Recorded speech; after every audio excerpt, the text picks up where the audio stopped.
Good morning. Welcome to morning meditation. We're on Psalm 134. Behold, bless ye the Lord, all ye servants of the Lord, which by night stand in the house of the Lord. Lift up your hands in the sanctuary and bless the Lord.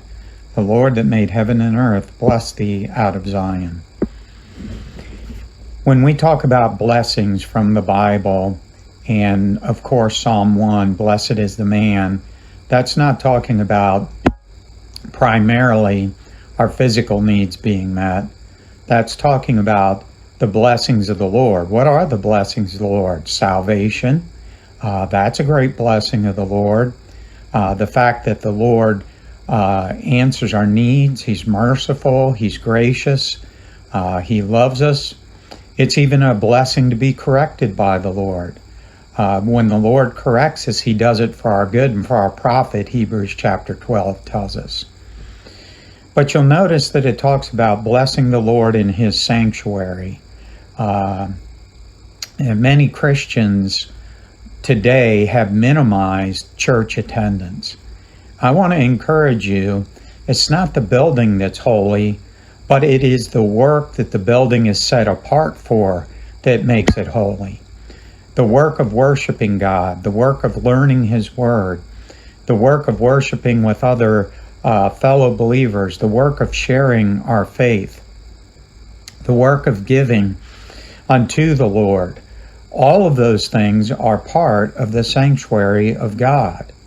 And if you look through the Bible, Old Testament and New Testament, you'll find that the people of God spent a lot of time at the house of God.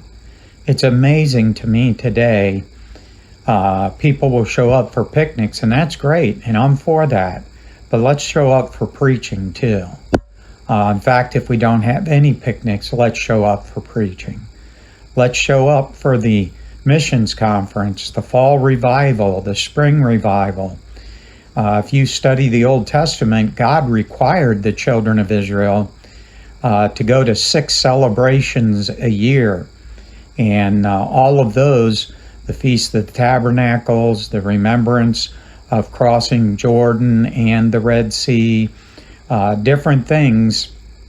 Why did God require that? Because He wanted His people to be blessed. God's not going to request or require something of us that's going to hurt us or that's going to be a burden on us. He does that so that He can bless us. We burden our life with the cares of this world.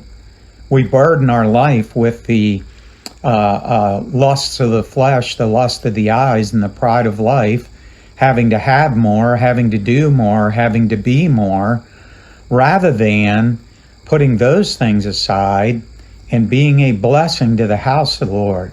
You know what I'm thankful for? I'm thankful for the many, many, many people of Pioneer Valley Baptist Church that are a blessing to the Lord. People out here pulling weeds, planting grass, mowing the lawn, helping with the snow removal, fixing the building, keeping the maintenance up. Why is that important? Those are all acts of worship that God will bless you for, because you're not doing it for Pioneer Valley Baptist Church. You're not doing it for Pastor Montoro. You're doing it for the Lord. I've mentioned this many times, but I believe it's true. I believe I can prove it by the Bible.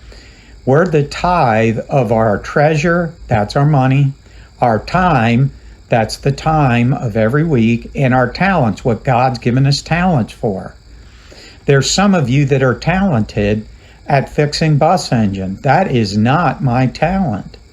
But I thank God for people in our church that have that talent. We have people that have the talent of singing. God's given them a tremendous voice. Obviously, I'm not one of them. But I thank God for the gifts He's given me to pastor the church. We all need to participate in those things using our time, talent, and treasure. Why? So we can be blessed by the Lord. It's not to be seen of others.